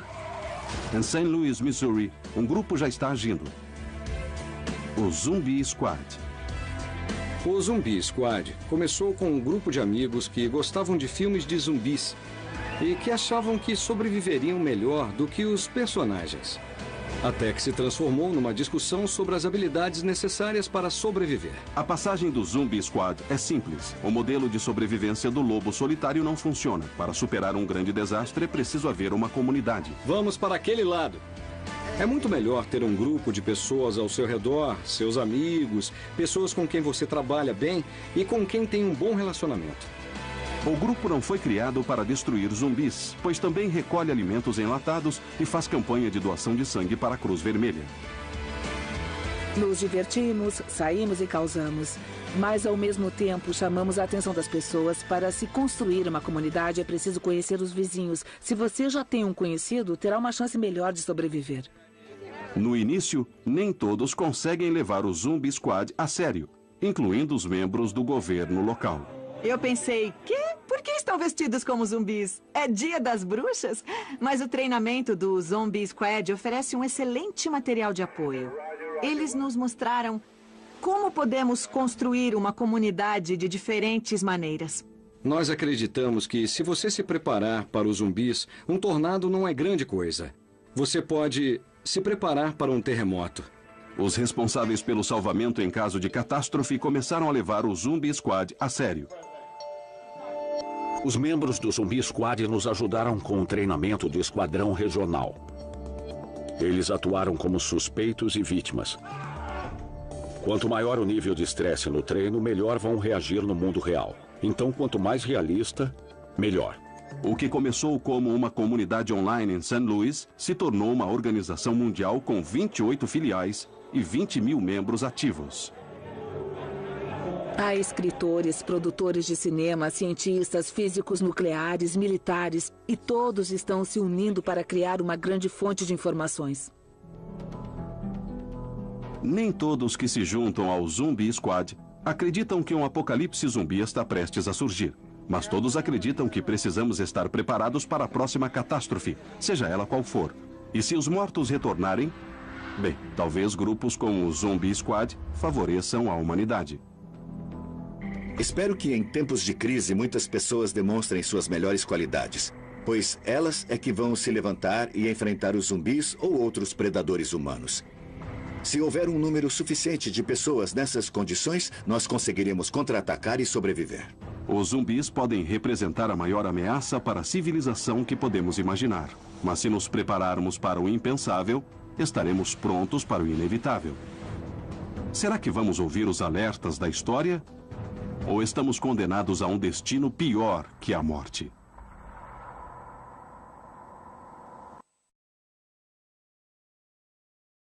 Aviso: este programa contém imagens de violência. Recomenda-se precaução. Zumbis. Você já os viu nos filmes. Os zumbis são os monstros mais assustadores da história. Mas há alguma verdade nessa história? Toda cultura cria sua própria versão de zumbis. Eles seriam reais? Várias doenças ao longo da história produziam os mesmos comportamentos dos zumbis. Então a possibilidade existe. Você nunca enfrentaria um zumbi. Enfrentaria milhões ou milhares. Como sobreviveria? O que faria no dia a dia?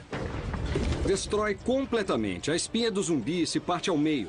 Você está pronto para um ataque de zumbis? Zumbis, uma história viva.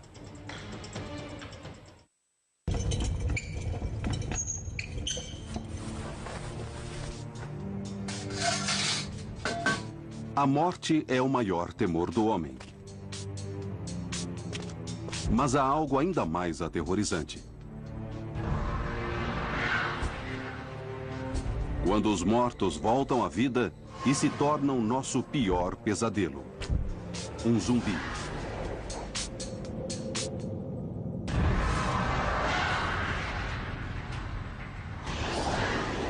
Todo tipo de característica humana some. Eles parecem humanos, mas não são quem costumavam ser. Eles são levados a comer carne humana e nunca ficam saciados. É como uma praga. Como se você fosse atacado por um enxame de insetos. Você está cercado por todos os lados e não há como escapar. Eles são tudo o que mais tememos. O que realmente assusta é que não é apenas um zumbi, é um grupo. Você não pode fugir e nem matar todos eles. A ideia de que o perseguem simplesmente é porque você tem um coração vivo. Isso é absolutamente aterrorizante. Os zumbis nos mostram uma realidade terrível, com a possibilidade não apenas de nossa própria morte, mas da morte de toda a civilização. Todos os outros monstros tentam destruir os seres humanos. Os zumbis vêm atrás de toda a raça humana.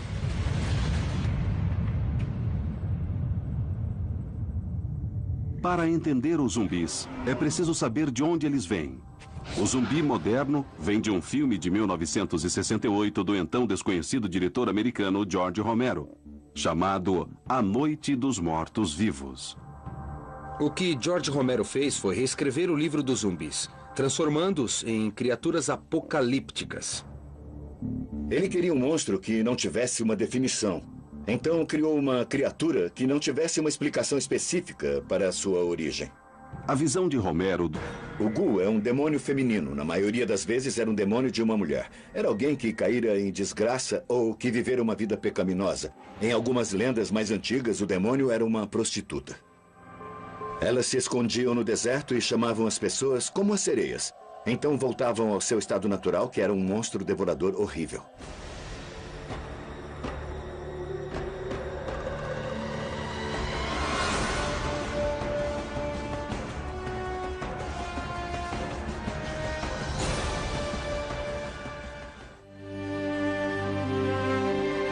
Era uma criatura tão convincente que a palavra Ghoul tornou-se o nome do zumbi de Romero em A Noite dos Mortos-Vivos.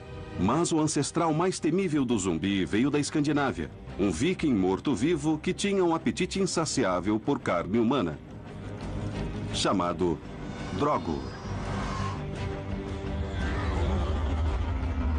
Os Drogors eram bem conhecidos na mitologia nórdica. Eram pessoas que voltavam da morte como máquinas implacáveis. E a única maneira de detê-los era atraí-los de volta ao chão de alguma forma. Eles mantinham um certo grau de inteligência, o que os tornava um pouco mais assustadores porque sabiam o que eram e se aproveitavam disso. A única coisa que poderia detê-lo seria um herói. E estamos falando de uma força sobre-humana. Então, um herói comum viraria um almoço para eles. O Drogur nórdico é o zumbi mais selvagem da história. Mas a criatura mais próxima de nosso zumbi moderno era o Retornado da Europa Ocidental. E o homem que documentou o Retornado foi um clérigo inglês do século XII chamado de William de Newburgh, o primeiro caçador de zumbi da história. Ele escreveu sobre espíritos que eram os mortos famintos que precisavam se alimentar dos vivos. Eles não deviam saber o motivo, nós não sabemos, mas William de Newburgh foi uma das primeiras pessoas a tentar entender a causa. Para William de Newburgh, os retornados não eram apenas uma lenda. Eram reais e queriam nos destruir. Ele escreveu: não seria fácil acreditar que cadáveres saem de seus túmulos, a menos que houvesse muitos casos confirmados por várias testemunhas. Na época, seus relatos foram importantes para a igreja porque eram uma tentativa de entender, identificar e eventualmente exterminar esses monstros que retornavam para atormentar os vivos. Ele queria saber se havia alguma forma de entender essa necessidade horrível, porque se eles entendessem, talvez pudessem combatê-la.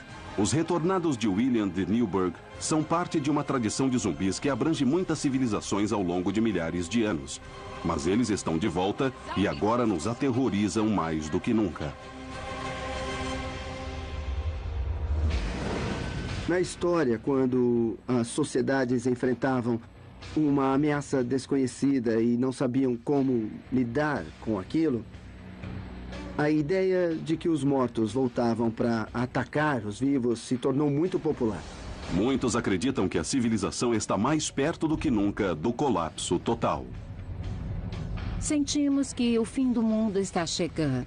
Há tantos elementos surgindo em diversas partes, esperando para destruir toda a sociedade. Tem a guerra mundial contra o terror, o aquecimento global e também tem um colapso financeiro global. Desastres naturais, furacões, derretimento das calotas polares, tsunamis. Temos conflitos políticos de todo tipo, incluindo o terrorismo. Chegou um ponto em que, quando ligamos a TV, tudo o que nós vemos pode ser muito desastroso. Mas a questão é, a ameaça de um apocalipse zumbi é mesmo real? A paranoia é o centro do nosso medo de zumbis. O fato de que qualquer pessoa, a qualquer hora, em qualquer lugar, pode ser o inimigo. Mesmo que os zumbis não existam, o medo é, de certa forma, um contágio social. Depois de um certo ponto, quase não importa se os zumbis existem.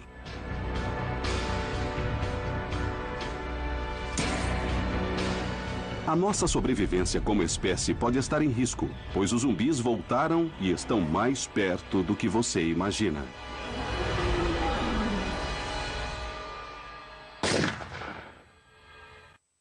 como combater um zumbi. Esta é uma katana, a arma do samurai. E provavelmente a espada mais famosa da história de combate. Os samurais treinavam a vida inteira para aperfeiçoar a técnica com esta arma. Infelizmente, a maioria de nós aprende a usar esta arma assistindo a filmes de samurai, o que é um bom modo de se cortar. A melhor opção pode ser o facão. É barato e fácil de encontrar. Essa arma também é usada para abrir trilhas, mas infelizmente, o medo não é uma coisa que os mortos-vivos costumam sentir. Para entender os zumbis, é preciso começar pelo final, com a morte.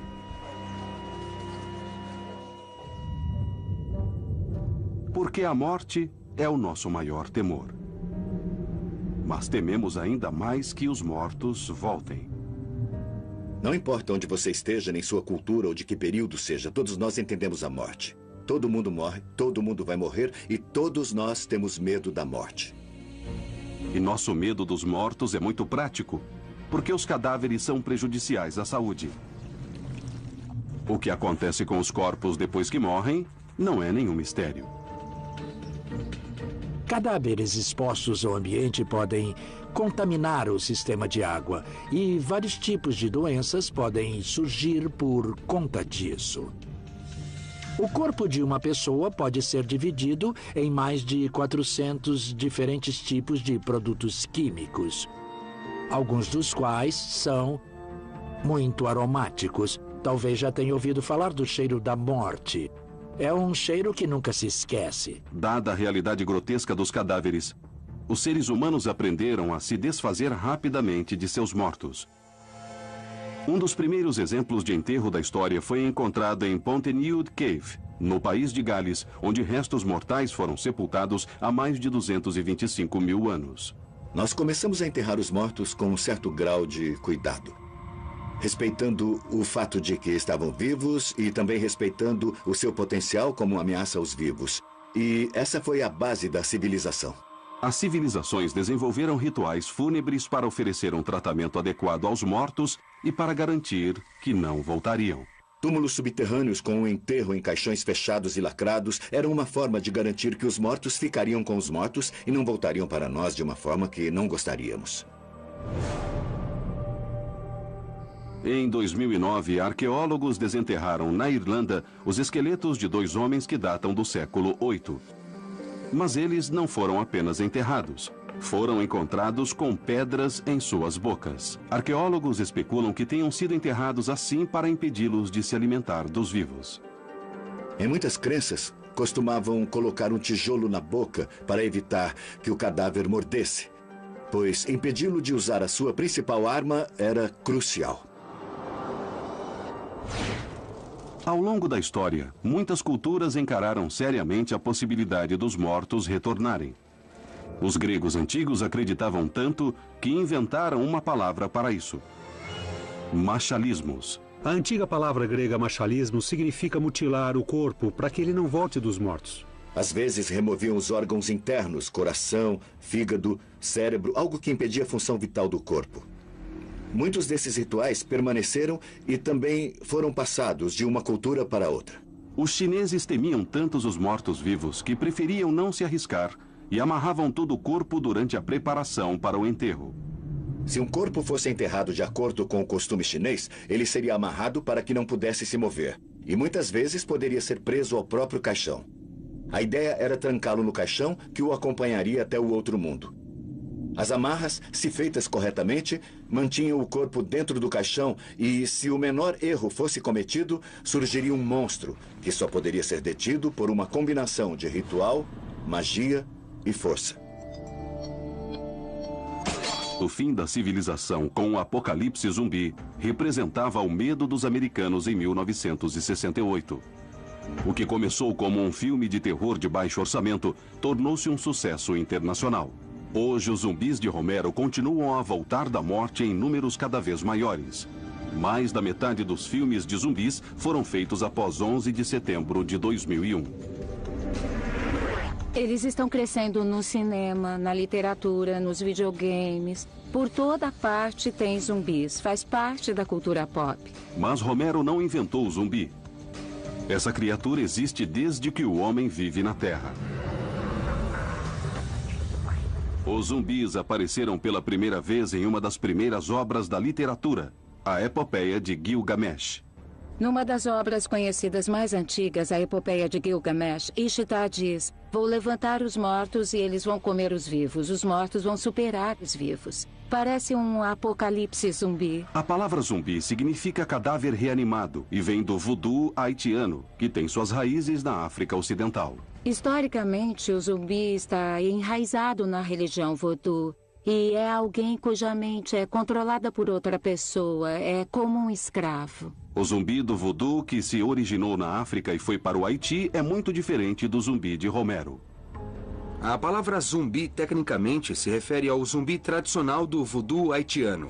Não tem nada a ver com o zumbi da cultura moderna, da horda viral, voraz e carnívora, que agora chamamos de zumbis.